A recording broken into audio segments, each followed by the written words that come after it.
할렐루야, 반갑습니다.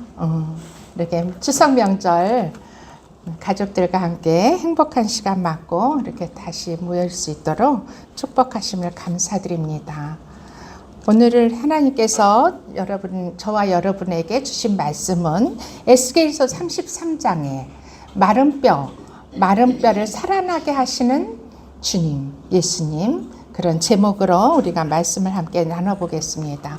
에스겔서의 가장 중요하고 핵심이라고 하는 것, 핵심장이라고 하면은 우리 37장이라고 말할 수가 있어요. 이 37장은 마른 뼈가 살아나는 놀라운 은혜의 그 말씀이 기록되어 있습니다.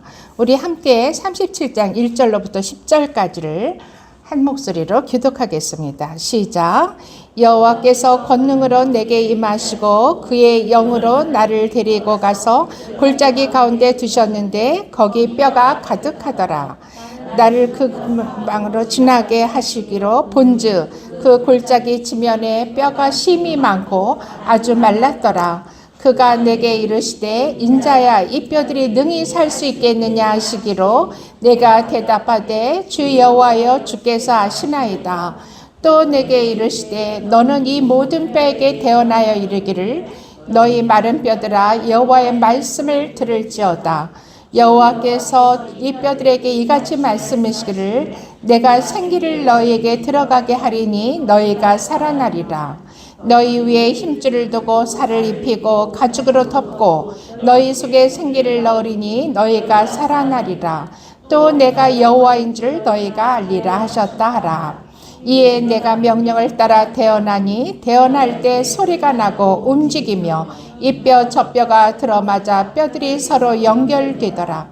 내가 또 보니 그 뼈에 힘줄이 생기고 살이 오르며 그 위에 가죽이 덮이나 그 속에 생기는 없더라. 또 내게 이르시되 인자야 너는 향기를 향하여 대언하라. 생기에게 대언하여 이르기를 주 여호와께서 이에 말씀하시기를 생기야 사방에서부터 와서 이 죽음을 당한 자에게 불어서 살아나게 하라 하셨다 하라. 아멘. 네, 37장은 28절까지 되어 있는데 이제 거의 다 오늘은 읽어가면서 하나님께서 우리에게 주시는 말씀이 무엇인지 한번 깊이 묵상해 보도록 하겠습니다. 이 참으로 에스겔 골짜기의 마른 뼈에 대해서 말씀하고 계시는데 이 마른 뼈라는 것은요 죽은 사람들을 말하죠. 그런데 이게 뭐 육적으로 죽은 게 아니라 하나님 보시기에 죽은 것 같은 사람들. 그러니까 영이 죽은 거예요. 영이 죽은. 육신은 살아서 돌아다닐 수 있어요. 마른 뼈가 돼가지고 살도 없고 마른 뼈처럼 막 하면서 돌아다닐 수가 있어요. 마른 뼈가 돼서 교회도 올 수 있고 마트도 갈 수 있고 학교도 갈 수 있어요. 그렇지만 하나님 보시기에는 그들은 죄로 인해서 영이 죽은 자들이에요. 아멘.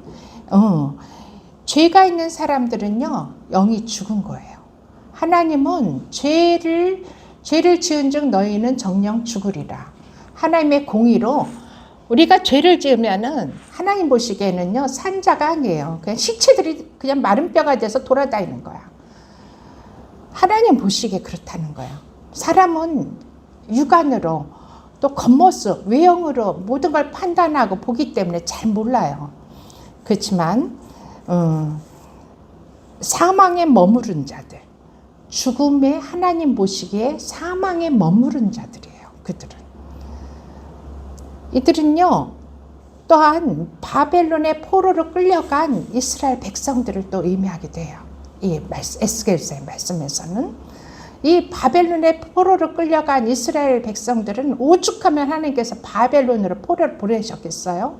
그들의 죄로 인해서 너무나도 하나님께서 에레미야 선지자, 이사야 선지자, 에스겔 선지자를 통해서 회개를 촉구했지만 전혀 회개하지 않고 우상 숭배의 죄, 음란의 죄, 배교의 죄, 성전 안에서도 하나님의 성전 안에서도 감히 다른 신들을 모셔놓고 같이 제사를 드렸어요.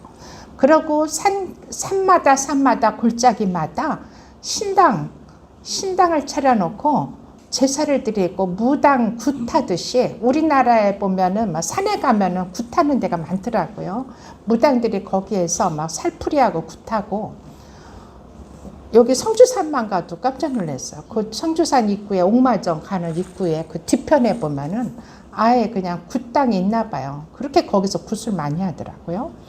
이렇게 진짜 온 천지가 하나님을 떠나서 우상 숭배를 하는 그 지경에 돼 있기 때문에 하나님께서 바벨론 포로로 보내는 거예요. 바벨론으로 떠나라. 떠나서 70년 동안 거기 있어라. 그럼 포로로 붙잡혀간 사람들이 뭐 거기서 호강하겠어요? 에스겔은 그발 강가에서 아주 완전히 그냥 노가다 중노동을 했어요. 제사장에, 제사장 가문에 그 다음 제사장이 돼야 될 사람이 그냥 젊은 나이에 30세에 포로로 끌려와서 노동을 하고 있는 거야. 제사를 지내기는 무슨 제사를 지낼 수가 있었어요. 그 대제국의 노예로 전락되어서 그냥 힘든 노예 생활을 하고 있는 거예요. 그렇지만 하나님께서는 거기로 가라. 그리고서 예루살렘 성전을 완전히 폐허로 만들고 무너뜨리셨어요. 하나님이 떠나신 거야. 성전에서도 하나님이 떠나셨어. 그럼 하나님은 성소, 성전, 성소, 이곳이 하나님의 머무시는 곳이에요. 하나님이 계시는 곳, 하나님의 영이 계시는 곳, 그곳이 성소인데 그 성소를 떠났다는 것은 하나님은 거기에 더 이상 존재하지 않으시고, 그럼 하나님은 어디로 가셨을까? 하나님은 그 백성들과 함께 바벨론으로 가신 거예요. 바벨론에 가가지고 그발 강가에서 노동하고 있는 에스겔을 만나신 거예요. 하나님께서 에스겔 1장에 보면은 에스겔을 찾아오시죠. 하늘이 열리며 하나님의 모습이 내게 보이니 여호와의 말씀이 부시의 아들 제사장 나 에스겔에게 특별히 임하고 여호와의 권능이 내 위에 있느니라. 이걸 1장 1절에 이렇게 말씀하고 있어요. 하나님의 성소가 이 이스라엘 백성을 따라가신 거예요. 하나님은 당신의 사랑하는 백성들을 그냥 고와 같이 버려두지 아니하신 거예요.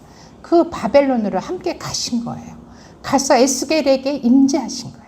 임재하시고 그에게 환상과 꿈을 주시면서 이것을 백성에게 알리고 내가 너희에게 하나님이 되고 너희는 나의 백성이 된다는 것을 누누이 각인시켜 주시는 말씀이 에스겔 말씀이라고 볼 수가 있어요. 그럼 이 마른 뼈는 어떻게 해야 이 마른 뼈가 살아날 수가 있는가? 그것을 에스겔에게 말씀하고 있는 거예요. 이 골짜기 산에 있는 골짜기마다 마른 뼈가 가득했다고 그래요. 지면에 2절에 보니까 뼈가 심이 많고 아주 말랐더라. 그냥 아주 마른 뼈예요. 그야말로. 근데 심이 많대요. 이것이 바로 이스라엘, 바벨론의 포로로 끌려온 이스라엘 그 백성의 모습인 거예요. 그러자 3절에 하나님께서 인자야라고 부르시는 건 에스겔을 부를 때 쓰신 말씀이세요. 에스겔아, 이 뼈가 능히 살 수 있겠느냐 하고 질문을 하십니다. 근데 에스겔은 이렇게 대답해요. 살 수 있다 없다 이렇게 단적으로 대답할 수가 없어요. 에스겔도 진짜 너무나 한심한 거야. 자기가 생각하기에도 구제불능인 거야. 이 이스라엘 백성은. 그래서 주 여호와여 주께서 아시나이다. 주님이 아시나이다. 이렇게 대답했어요.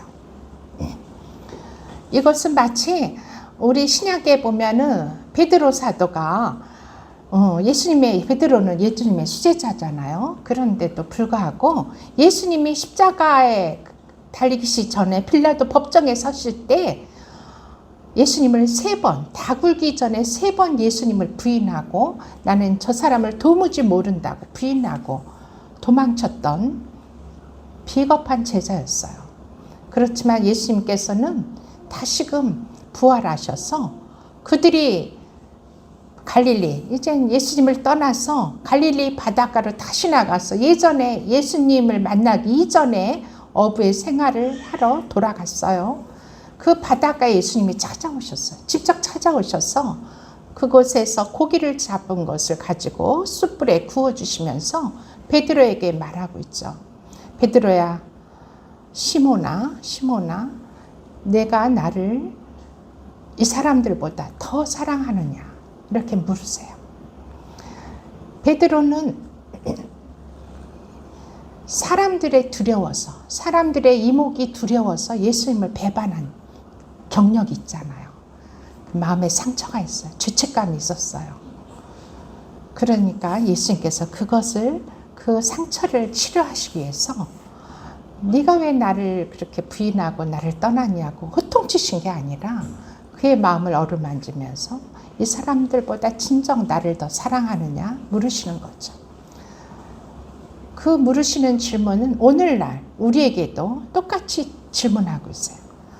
이 에스겔 인자야, 이 뼈들이 능히 살 수 있겠느냐? 진짜 어떻게 보면은 진짜 도대체 예수를 믿는 자들이 이럴 수가 있을까?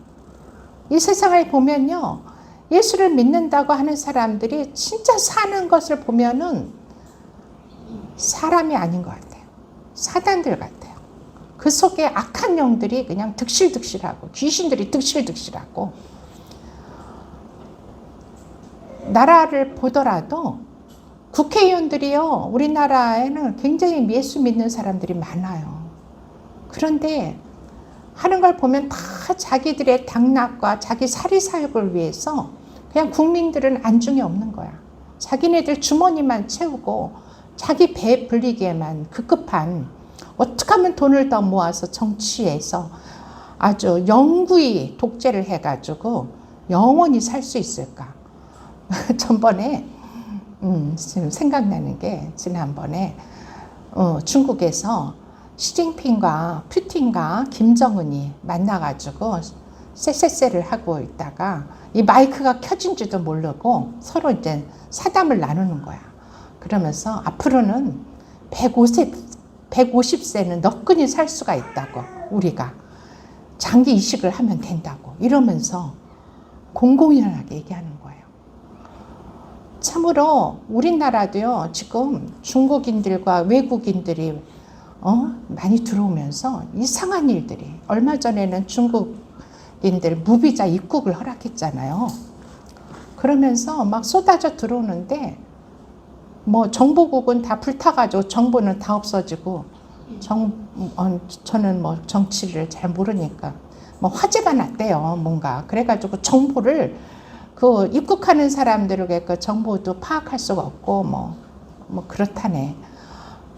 그 사람들 중에 진짜 범죄인들이 들어오면 어떡하려고. 근데 요새 사설 탐정원들이 뭐 유튜브에 하는 말씀 들으면요, 그렇게 우리나라 지금 실종자들이 많대요. 성인들 뿐만이 아니라 유아들, 어린이들 뭐 마구잡이로 실종되고 붙잡아가고 납치하고 이러는 현상들이 전국적으로 너무 많아서, 그런데도 정치인들은 아무런 걱정도 안 하는 거야. 백성이 어떻게 되든 말든. 근데 그런 실종된 사람들이 뭐 하반신이 없거나 상반신이 없거나 뭐 심장이 없거나 이래가지고 발견된다는 거야. 그 장기 밀매 하는 사람들이 수작이 아닌가. 심히 두렵고 무서운 세상에 살고 있어요.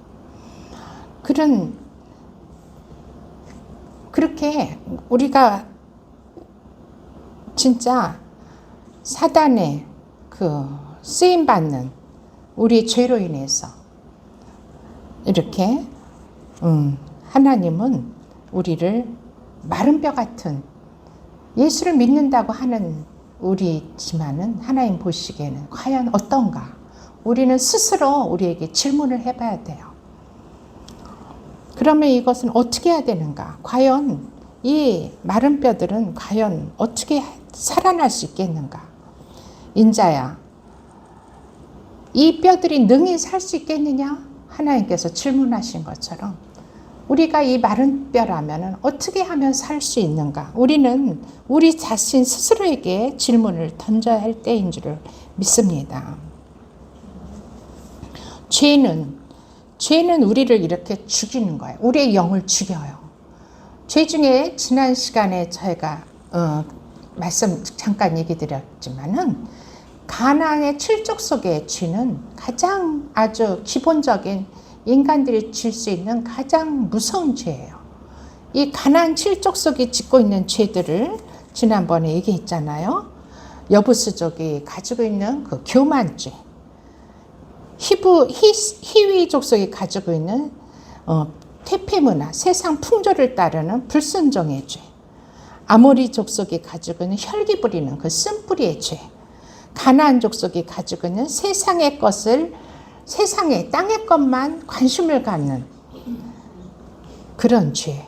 해족속은요 또 두려움의 죄, 두려움의 죄를 갖고 있죠. 두려워하는 것도 하나님께서는 죄로 보시는 거예요. 왜냐하면 하나님을 떠난 자들은 늘 두려워요. 내가 죽으면 어떡할까? 내가 다치면 어떡할까? 늘 그 두려움, 공포 속에 살죠.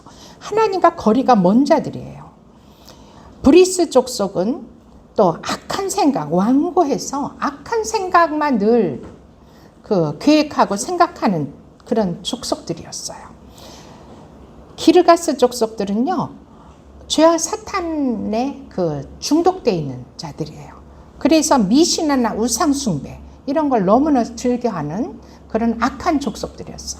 이 가나안 칠족속이 가지고 있는 이 죄악들을 하나님은 진멸하기를 원하셨어요. 그래서 이스라엘 백성들에게 그 가나안으로 가서 이들을 완전히 그냥 어린아이로부터 노인에 이르기까지 한 사람도 살리지 말고 다 죽여라, 진멸해라, 그렇게 말씀하신 거예요.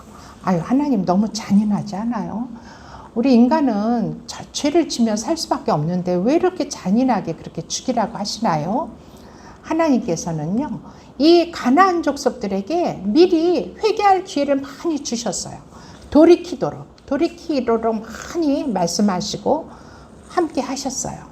그렇지만 그들은 그러면 그럴수록 더 악해지고 더 사단 마귀 귀신의 그 영역으로 더 가까워진 거예요. 그래서 하나님께서는 이 이스라엘 출애굽한 이스라엘 여호수아를 선두로 한 그 이스라엘 백성들에게 들어가서 다 없애라고 하신 거죠. 이것은 가나안 칠족속에 가지고 있는 이 죄를 우리도 또한 우리 안에 그 귀신들, 그 죄를 짓게 하는 그 귀신의 세력들이 우리 안에 있는가?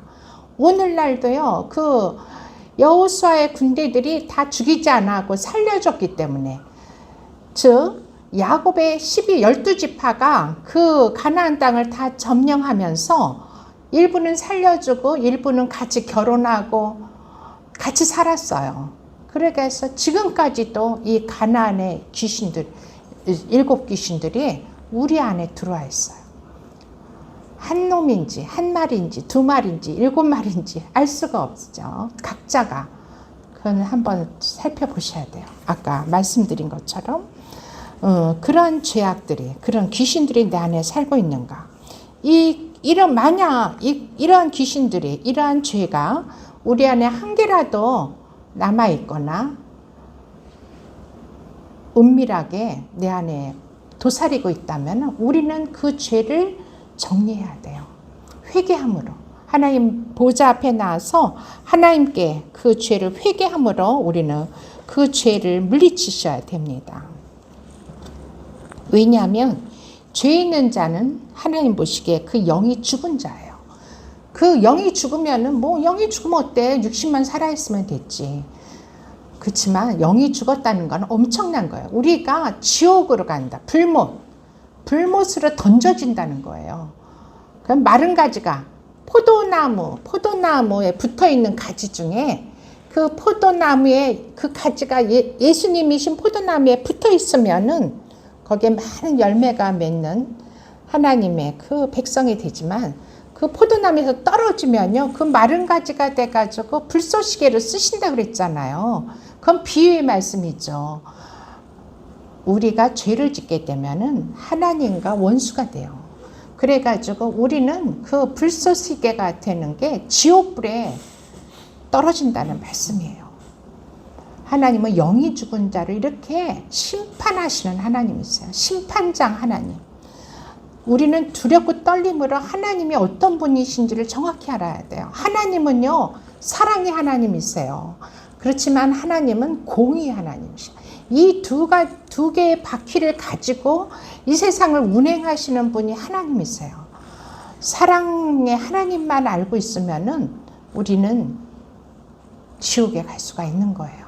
하나님은 심판하시는, 마지막 때 심판하시는. 마지막 때는 언제가 마지막 때인가요?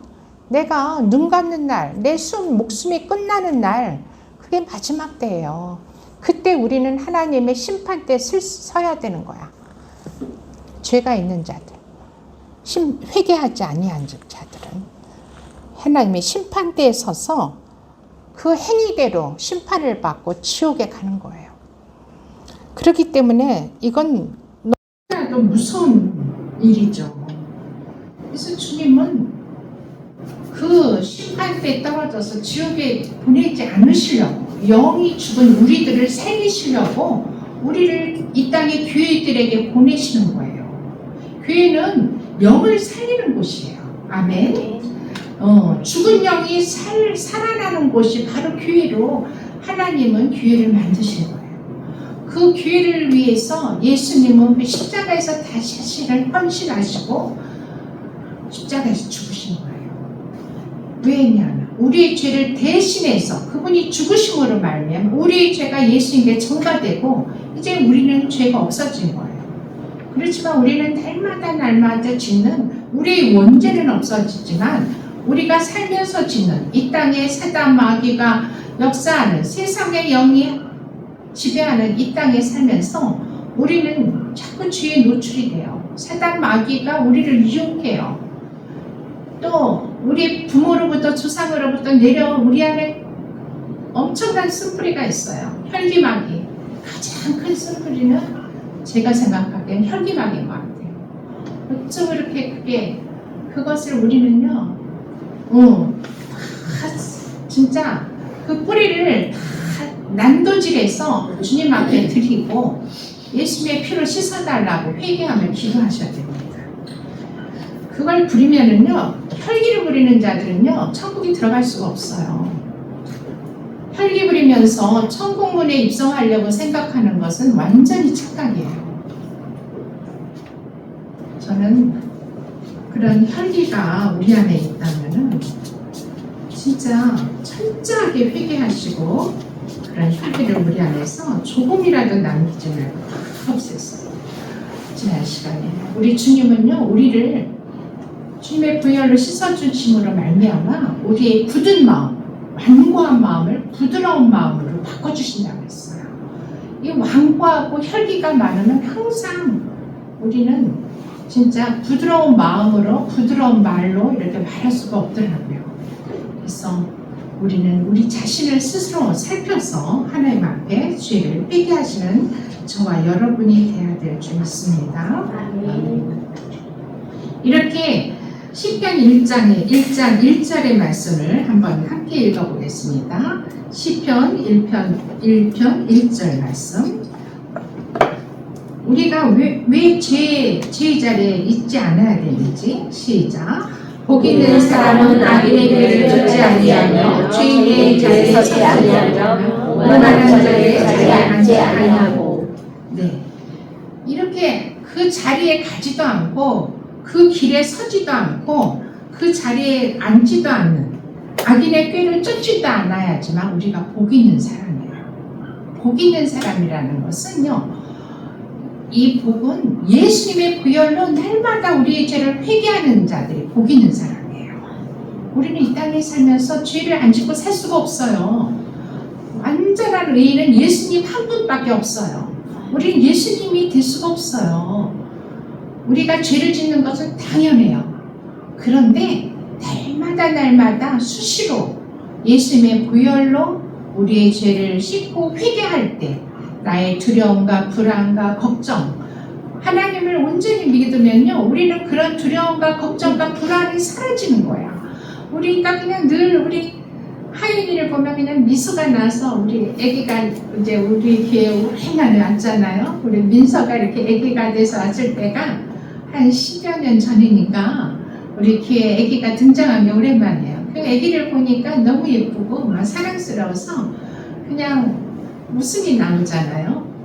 우리 항상 이렇게 주님 생각하면서 웃으며 살으셔야 돼.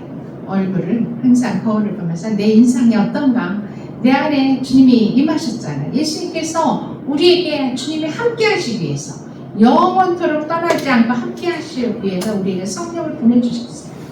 그러면은 그 성령이 내 안에 진짜 계신가 한번 거울을 보면서 내 얼굴을 점검하셔야 돼. 그래가지고 우리가 성령이 떠나지 않으시더라고요. 그렇게 이렇게 복 있는 사람이 바로 예수님의 보혈로 씻어진 자들이에요. 아까 베드로를 얘기하다가 말았는데, 요한의 아들 시몬아, 이 사람들보다 네가 나를 더 사랑하느냐, 이렇게 예수님이 베드로에게 질문하셨잖아요. 그랬을 때 주님께 베드로도 어떻게 대답을 할 수가 없어요. 죄책감이 있기 때문에, 예수님을 배반한 죄책감이 있기 때문에. 그래서 주님이 아시나이다 이렇게 대답을 하잖아요. 에스겔처럼. 예수님은요, 세상의 어떤 것보다 예수님을 더 사랑하기를 원하세요. 어떤 사람보다도, 세상의 어떤 것보다도 예수님을 가장 사랑하시기를 원하시죠. 그럴 때 우리는 그 사랑 안에서 우리는 잘할 수가 있는 거예요. 우리 영이 강해질 수가 있는 거예요. 우리가 이제 하나님의 이 질문, 능히 살 수 있겠느냐 한 질문을 에스겔에게 말씀하실 때 4절부터 하나님께서 그 대답을 해주겠어요. 직접 그 대답을 해주겠어요. 4절 말씀 한번 같이 읽어보겠습니다. 에스겔에서 37장 4절 말씀 시작. 또 내게 이르시되 너는 이 모든 뼈들에게 대하여 이르기를 너희 마른 뼈들아 여호와의 말씀을 들을지어다. 첫 번째는요, 이 마른 뼈가 살아나기 위해서는 하나님의 말씀을 들어라, 그렇게 말씀하고 있어요. 말씀을 들어야 돼요. 우리는 하나님, 여호와 하나님의 말씀을 들어야 돼요. 이 하나님의 말씀은 우리의 영혼의 양식이에요. 영의 양식이에요. 우리가 아이들을 일찌감치 어려서부터 어린이집에, 유치원에, 학교에 보내는 이유가 이 세상 지식을 얻게 하기 위해서, 이 세상 지혜를 얻게 하기 위해서 이렇게 보내잖아요. 이렇게 이것은 세상 지식을 얻는 것은 우리의 육신에게는 조금만 어떤 도움이 될 수 있지만 우리 영을 살릴 수는 없어요. 세상 학문으로, 세상 지식으로 우리의 영을 살릴 수가 없어요. 오직 하나님의 말씀이신 이 성경, 66권에 있는 이 성경 말씀만이 우리 영을 살리시는 거예요. 우리 영을 살려주셔야 우리는 영이 죽음에서 살아나는 거죠. 우리는 이 성경을요, 사랑하게 되면은 우리가 자꾸 읽게 돼요. 그리고 이 성경 말씀을 읽다 보면은 하나님을 사랑하게 돼요. 그리고 하나님을 사랑하게 되면은 내 이웃, 내 형제들을 사랑하게 돼요. 이것이 하나님의 법칙입니다. 요한일서 3장 14절 말씀 우리가 한번 같이 봉독해 보겠습니다. 시작. 우리는 형제를 사랑함으로 사망에서 옮겨 생명으로 들어간 줄 알거니와 사랑하지 않는 자는 사망에 머물러 있느니라. 네, 사랑하는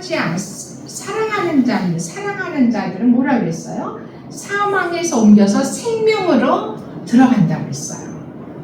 사망, 여기 사망은 영원한 죽음, 불못으로 가는 것이, 둘째 사망, 그 불못이에요. 근데 그 생명, 부활의 생명으로 옮겨지는 거예요. 그리고 이 사랑하는 자들을 사랑하지 아니하면 사망에 머물러 있는다. 반대로 말하면은 사랑하는 자들만이 사망에서 건져지는 거예요. 영원한 생명에 머물게 되는 거죠. 들어가는 거죠. 그래서 죄가 있는 사람들, 이 마른 뼈들은 사랑하지 않는 자들이에요. 사망에 머물러 있는 자들이에요. 사람이 서로 사랑하지 않는다는 것은 자기가 영이 죽었다는 걸 말하는 거예요. 사망에 머무른 자들이 그들은 사랑할 수가 없어요. 하나님 사랑도 할 수 없고 인간을 사랑할 수가 없어요. 하지만 하나님은 누누이 하나님의 말씀을 통해서 우리에게 하나님의 사랑을 알려주시고 그 사랑 안에서 우리는 그들을 나에게 암만 잘못한 사람들도 그들을 용서하게 되고 그들을 사랑하게 되는 거죠.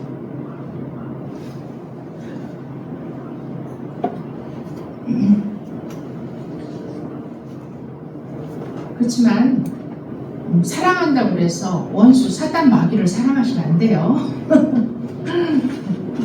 영적인 분별력을 가지셔야 돼요. 우리가 그 다음에 말씀을 한번 말씀을 사랑하게 될 때 우리는 이렇게 사랑하게 서로 하나님을 사랑하게 되고 하나님 사람을 사랑하게 되죠. 천국은 사랑의 나라예요. 빛의 나라이죠. 그리고 이 말씀을 사랑하게 되면은 우리는 하나님을 더 깊이 알게 돼요. 하나님을 사랑하지 않는 자는 사망에 머물러 있다 그랬죠. 하나님의 사랑을 배우지 못하는 자들은 사람도 사랑할 수가 없어요. 사람들은요, 서로 사람끼리 서로 사랑한다는 것을 마치 통제하거나 강요하는 것으로 잘못 생각할 경우가 있어요. 내가 그 사람을 사랑한다는 이름으로 그 사람을 통제하고 그 사람을 간섭하면서 어떤 일을 강요하는 것, 이것은 사랑이 아니에요. 사랑은 그들에게 자유의지를 주는 것이 사랑이에요. 하나님도 우리 인간을 사랑하셨기 때문에 우리 인간들에게 자유의지를 주셨어요. 그런데 하물며 우리 인간이 그들을 사랑한다는 구실로 통제하고 강요하는 것은 이 통제사회, 그래서 무서운 거예요. 통제사회는 하나님의 사랑이 없는 사회. 교회가 하나님의 사랑의 종교가 뭐예요? 우리 기독교잖아요. 십자가에 하나님 예수님의 사랑을 상징하는 이 기독교인데, 저 중국에 가보세요. 교회가 있나? 십자가의 교회들을 다 포크레인으로 무너뜨리고 시진핑이 자기 독재하기 위해서 교회를 없애버렸어요. 흔히 하나님의 사랑을 모르니까 서로들 사랑할 줄도 모르는 거죠. 통제하고 감시하고 그러는 독재자들의 그 사단의 소굴에 빠지게 되는 거죠. 이렇게 마른 뼈들은 하나님의 사랑을 모르기 때문에 죽음에, 사망에 머무르는 자들인 거죠. 그리고 두 번째로, 그러면 이 말씀을 통해서 그들은 살아날 수가 있다고 말씀하겠어요. 그리고 두 번째로, 이 마른 뼈들이 살아날 수 있는 방법, 첫 번째는 우리가 말씀이라고 4절에 말씀하고 있는데, 두 번째 방법은 뭔지 5절에서 말씀하세요. 시작. 주 여호와께서 너희들에게 이같이 말씀하시길 내가 생기를 너희에게 들어가게 하려니 너희가 살아나리라. 네, 먼저는 말씀을 들으라고 하셨어요. 그 다음에는 생기를 그들에게 들어가게 하리라고 하셨어요. 생기라는 것은 성령을 말씀하는 거예요.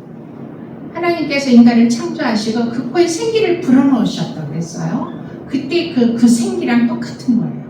이 생기는 하나님의 영, 성령님이 그 마른 뼈 안에 들어갈 때 그들은 살아나게 된다고 하셨고, 9절에 보니까 생기야 사방에서부터 와서 이 죽음을 당한 자에게 불어서 살아나게 하라 하고 대언하라고 에스겔에게 말씀하실 때, 그때 그 뼈들이 서로 맞아서 연결됐다고 그랬어요. 연결. 이 성령, 즉 이 5절의 말씀에 보면은 우리가 성령을 받아야 사람은 바뀐다는 것을 알 수가 있어요. 성령이 우리 안에 들어오시면은 우리가 죽은 영이 살아나는 산 영이 되는 거예요. 그래서 하나님은 살아있는 자, 하나님은 죽은 자의 하나님이 아니요 산 자의 하나님이라. 이 말씀이 성경 말씀이 있잖아요. 하나님 말씀이신데 이때는 죽은 거, 죽은 사람, 육신으로 죽은 걸 말하는 게 아니에요. 영이 죽은 자의 하나님이 아니라 영이 살아있는 자의 하나님이다. 이 뜻을 말씀하시는 거예요. 예전에 아셨나요? 저는 최근에서 깨달았는데, 네, 하나님은 나 왜 죽은 자의 하나님이 아니고 산자 하나님이라 그러는가? 그게 좀 이해가 잘 안 됐는데, 하나님이 보실 때는, 우리를 보실 때는 우리의 영의 상태를 보시는 거예요. 아무리 멋지고 근사하고 잘생기고 좋은 옷을 입었다고 그를 하나님께서 존귀 여기시는 게 아니에요. 그에게도 영이 죽어있으면 그는 마른 뼈고 시체인 거예요. 그렇지만 허술하고 부잣집 앞에서 구걸을 하는 그런 병든 나사로일지라도 하나님을 사랑하는 그 자는 하나님께서 그 영이 산자로 보시는 거예요. 산자인 것을. 그래서 하나님이 나사로의 하나님이 되어주시는 거예요. 아멘. 네. 이렇게 성령님은 살리는 영이세요. 그래서 여기에서 성령님은 우리가 살리는 영 성령님을 만날 수 있는 거예요. 성령님은 우리를 죽이러 오시는 게 아니라 우리의 죽은 영을 살려주시는, 살리는 영 성령님으로 우리에게 들어오시는 거죠. 즉 성령을 불어넣어 주시면 우리 인간에게 생기가 살아나게 돼요. 생기가 살아나서 우리가 영이 건강할 뿐만이 아니라 그 영이 혼을 지배하고, 그 혼을 지배하면 우리의 마음과 생각이 변화되고, 그 혼이 건강하면 육신이 건강한 거예요. 육신이 연약하고 내가 늘 아프고 힘들고 맨날 우울증에 빠져있고, 이것은요 내 육이 병들어 있다는 것은 내 영의 상태가 어떻다는 것을 내가 증명하고 있는 거예요. 아프다는 걸 자랑하는 건 너무 부끄러운 일이에요. 사실 하나님께 우리 영을 점검하시고, 하나님과 내가 얼마나 친밀해야 되는가, 나는 과연 하나님과 친밀한가, 하나님은 하나님과 가까이 나오게, 하나님 앞에 가까이 나오기를 원하세요. 하나님과 우리가 아주 친밀하기를 원하세요. 그래서 우리는 기도로, 하나님의 말씀으로, 찬양으로 주님께 나오는 거죠. 이럴 때 하나님께서는 우리의 영을 살리실 뿐만이 아니라 우리의 혼과 육도 감동케 하시는 거예요. 아멘. 네. 그리고 이렇게 이제 생기를 불어넣어, 성령, 살리는 영 성령님을 불어넣어 주시니까 이 뼈가 7절에 보니까 뼈가 서로 맞아서 연결되었다고 했어요. 이 연결은 연합이에요. 연합시키는 것은 보혈이에요. 보혈의 연합이 있죠. 야곱의 아들 중에 레위가 그 뜻이 보혈의 연합이에요. 야곱은 자신의 12아들에게 다 보혈의 이름을 붙여줬죠. 요셉은 뭐죠? 보혈의 씨孫, 그렇죠? 이렇게 여기에서 보혈의 연합시키는 거, 뼈를 연결시켜서 연결시키는 거는 보혈의 힘이에요. 십자가, 예수 십자가의 보혈의 능력이 이 뼈를 서로 연합시키는 거예요. 이렇게 해서 큰 군대가 이제 거기에 뼈가 연합되고 힘줄이 생기고 또 가죽이 붙으면서 거기에 생기가 들어가 생명이 됐어요. 그러면서 살아나서 10절에 보니까 살아나서 그들이 곧 살아 일어나서 서는데 극히 큰 군대가 됐어요. 하나님의 영적 군대가 돼야 되는 거예요. 우리가 이렇게 영이 살아나야지 하나님께서 쓰시기에 합당한 용사들이 되는 거예요. 아멘. 큰 군대로 일어나는 거예요. 우리 미라클 교회가 우리 이곳에 들어오시는 분들은 다 여기 살아나서 하나님의 용사로, 하나님의 거룩한 군대로 일어나실 줄을 믿습니다. 아멘. 아멘.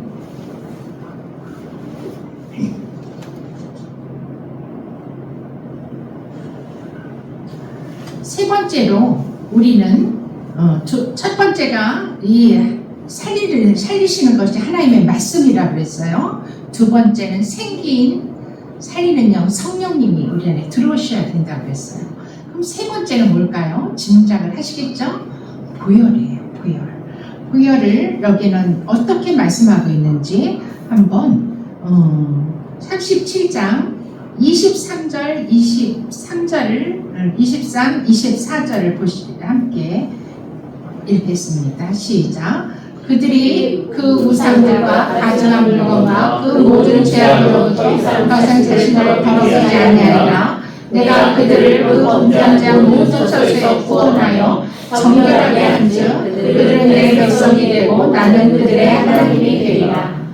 내 종 다윗이 그들의 왕이 되리니 그들 모두에게 한 목자가 있을 것이라. 그들이 내 규례를 준수하고 내 율례를 지켜 행하며. 네, 여기에서 보니까 이제 이 모든 죄악으로부터 이 가증한 물건, 우상 숭배했던 그것에서 떠나게 하시고 모든 죄악으로부터 더럽혀졌던 것들을 다 그 죄를 범하였던 그 처수에서 이 백성들을 구원하셔서 정결하게 하신다고 했어요. 정결하는 것은 뭐예요? 오직 예수님의 보혈뿐이에요. 어떠한 것도 우리의 영적인 것을 깨끗게 하시는 것은 이 세상에서 없어요. 오직 예수님의 보혈만이 우리를 깨끗하게 하고 정결하게 하시죠. 그래서 그렇게 되면은 이제 그들이 살아나서 보혈로 씻김받으면 그 죄악이 보혈로 씻김받으면은 그들이 그때서야 마침내 그들은 내 백성이 되고 나는 그들의 하나님이 되리라. 이것이 하나님의 목적이세요. 하나님은 우리의 하나님이 되시기를 너무나도 간절히 원하시고 또 우리가 당신의 백성이 되기를 간절히 원하세요. 우리가 죄가 있으면 우리가 하나님의 백성이 될 수가 없는 거예요.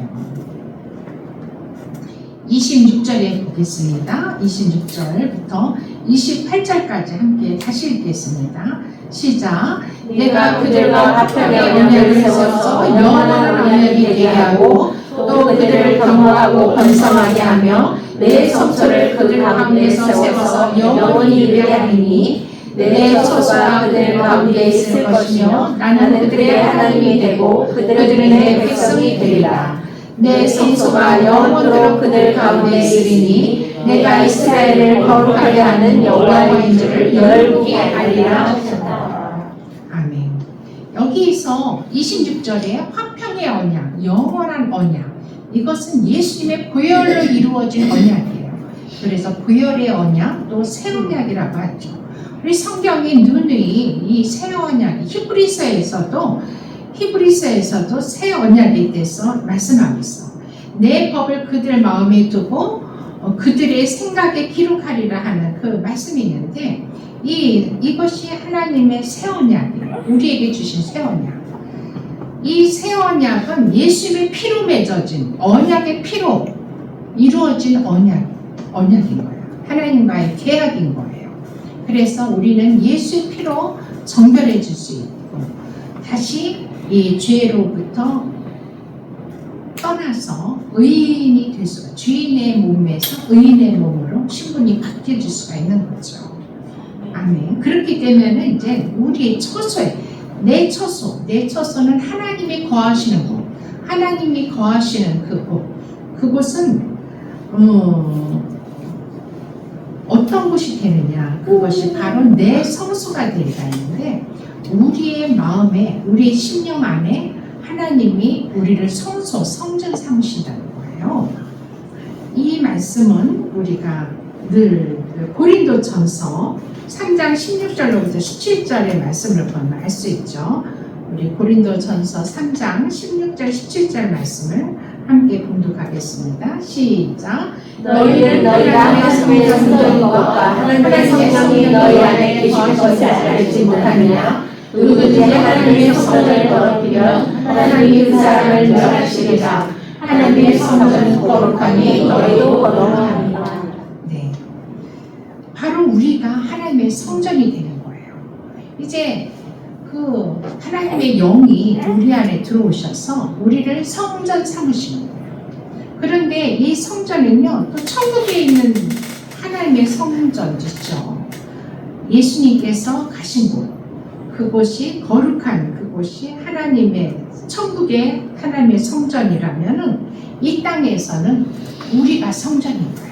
하나님이 거하시는 성소, 성전, 성소라고 하면요, 이 모세가 시내산에 가서 하나님이 거하실 성막을 설계도를 받아와서 성막을 지게 되죠. 그 성막에는 광야 생활을 하기 때문에 이제 그 천막으로 만들었기 때문에 뜯어서 이제 옮겨야 되니까 이동을 해야 되니까 성막을 지으신 거예요. 그 성막에는 성소가 있고 지성소가 있어요. 그곳이 하나님이 거하시는 곳이죠. 또 이 이제 성막 시대가 끝나서 이제 가나안 땅에 들어와서 정착을 하게 될 때는 이제 성막이 아니라 이제는 성전을 건축하게 되죠. 그래서 다윗이 성전을 건축하고 솔로몬이 성전을 건축하고 이래서 그곳에 하나님이 거하시게 되는데 지금은 어떤 성전에 이렇게 하나님이 거하시는 게 아니라 우리의 안에, 우리의 영 안에, 우리의 심령 안에 하나님이 들어오셔서 성령으로 임하셔서 우리를 성전 삼으시는 거예요. 그러니까 우리가 얼마나 대단한 거예요. 우리는 그러니까 아직 저는 이스라엘에 가서 하나님의 성전, 솔로몬 성전은 무너져서 없죠. 엄청나게 화려하죠. 성경에 보면 너무너무 화려하게 다윗이 그 많은 물자를 쌓아놓고 솔로몬 아들 때에 가서 성전을 지게 하기 위해서 엄청난 그런 재물을 모았죠. 모든 그것으로 인해서 솔로몬이 성전을 졌기 때문에 솔로몬의 성전은 어마어마하게 아름답고 화려하다고 그래요. 그런 성전에 거하셨던 하나님께서 이제 우리의 마음 성전에, 우리의 마음 성소로 들어오신 거예요. 그래서 우리들 가운데 이제 계시는 거죠. 그러므로 말미암아 하나님께서는 우리들을 깨끗하게 하시는 거죠.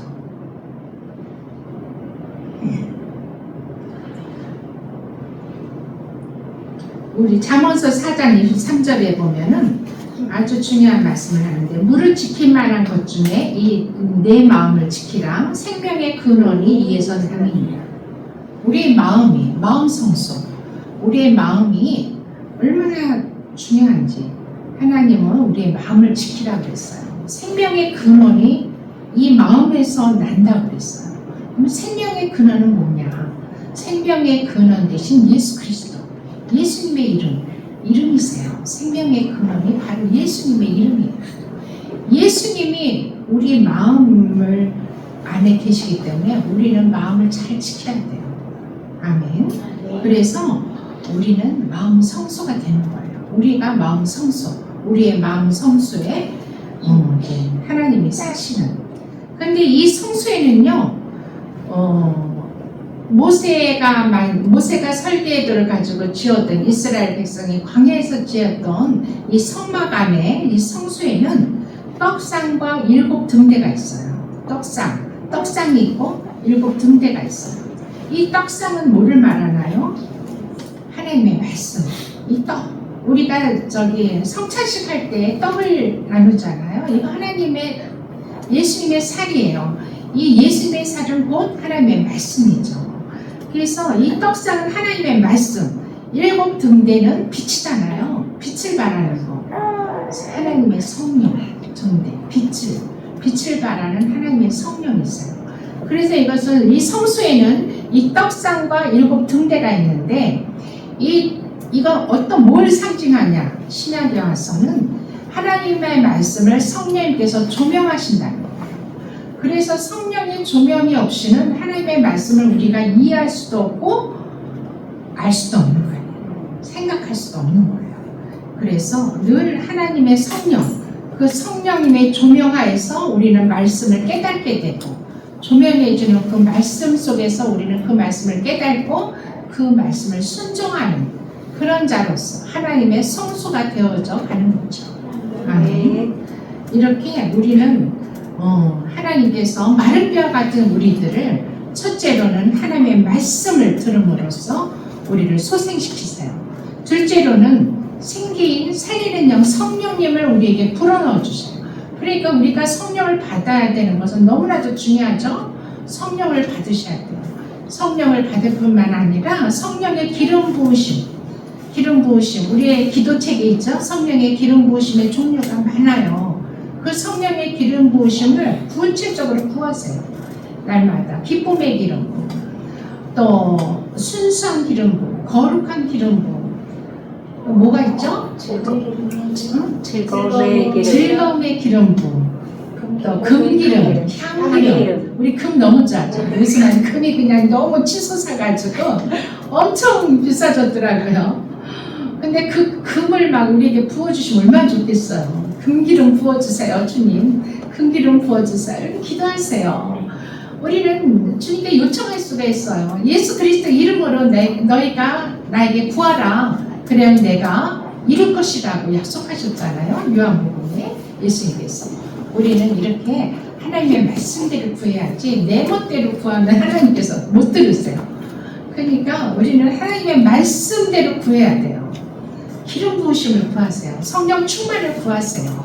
예수의 보혈의 충만함을 구하세요. 예수의 보혈. 우리 교회는요, 예수의 이름을 늘 부르라고 하죠.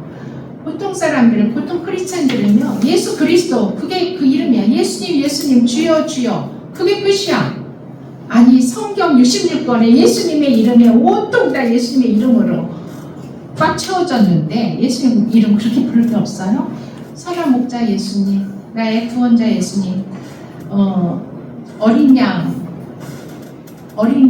나의 구원자 예수님, 또 아까 있죠, 언약, 화평의 언약 맺으시는 예수님, 영원한 언약 되신 예수님. 이렇게 예수님의 이름을 우리가 예수님의 이름이 예수님인가요? 그걸로 끝나는 게 아니에요. 그 앞에 이름을 부르셔야 돼요. 예수님을. 그럴 때 예수님께서 너무 기뻐하시는 거예요. 우리는 그 부르는 걸 알잖아요. 이 말씀 37장의 말씀에 보면은 어떤 예수님이 있으세요? 마른 뼈 소생시키시는 예수님, 이렇게 붙이는 거예요. 예수님의 이름을 내가 성경 말씀 속에서 찾아내는 거예요. 이게 진리를 발견하는 거예요. 아멘. 그냥 읽어도 이게 뭔가 무덤덤한 아니, 우리는 예수님의 이름을 발견해요. 그리고 또 예수의 보혈을 발견해요. 이 37장에서는 보혈의 연합, 그게 보혈이에요. 또 화평의 언약, 예수님의 보혈이죠. 영원한 언약 되신 보혈, 뿌리소서. 보혈을 항상 뿌리소서, 덮으소서, 바르소서, 씻어주소서. 뒤에다 그걸 붙이셔야 돼요. 그리고 내가 이 보혈, 연합의 보혈을 먹고 마시게 하소서. 이 5가지를 늘 하시는 거예요. 그리고 성령님은 어떻게 찾아야 돼요?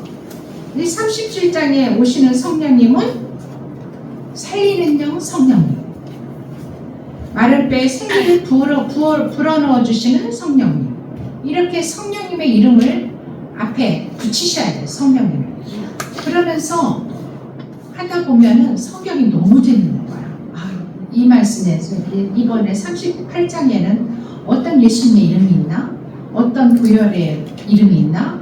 어떤 보혈 성령님의 이름이 있나? 이걸 보면서 읽으면서 찾아보시면, 그럼 부르시면, 그럴 때 하나님 역사하시면. 아멘.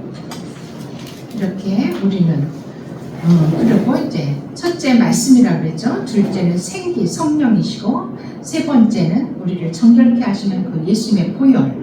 이 3가지를 주심으로 우리는 죽은 영이 살아나는 거죠. 산 영. 그래서 하나님의 거룩한 백성이 되는 거예요.